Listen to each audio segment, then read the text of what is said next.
Today we're going to be discussing how to install the new 3-inch laminated display from FunnyPlaying into your Gameboy Advance SP. This kit has memory built in to save your brightness as well as any settings you may have changed on the on-screen display. The install is straightforward and only requires the one wire to be soldered. If you choose not to, the kit will still work, however you will not be able to adjust any settings including brightness, and you'll be stuck with the defaults. Moving on to the install, it's fairly similar to every other GBA SP install. We'll start with the screen half of our console. First, we'll remove the plastic covering that's protecting the screen.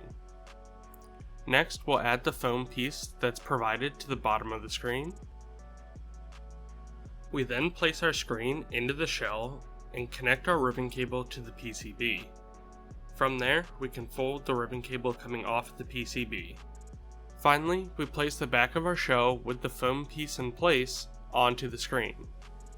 We can then flip the whole display over and insert our 5 screws into the shell. If you're planning on installing this into an OEM shell, then you'll need to trim your shell right along this edge in order for the screen to be able to fit. We recommend flush cutters for this trimming. Our next step is to slide the ribbon cable through the slot in the shell. I then put on the hinges of the console, as that'll be helpful in just a minute when we need to solder the wire. After I've got the hinges in place, I then put the hinge cover over top of the ribbon cable and secure it down with the one screw. Up next is our buttons and their membranes, as well as the speaker. Once they're placed into the shell, we can open our screen and position the console so that the ribbon cable is accessible for soldering. We will then tin the pad and solder our wire onto the ribbon cable. I then plug the ribbon cable into the console to make running the wire to the brightness point easier.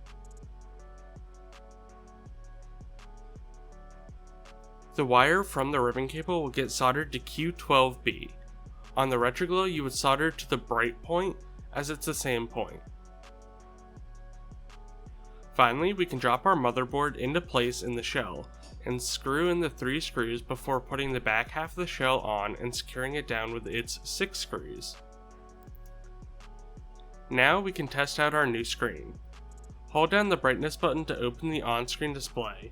A short press of the brightness button will change your currently selected option, and holding the brightness button will switch whichever option is selected.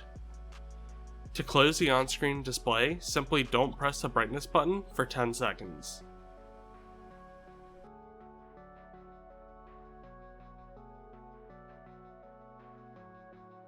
And that's it. We hope you enjoyed.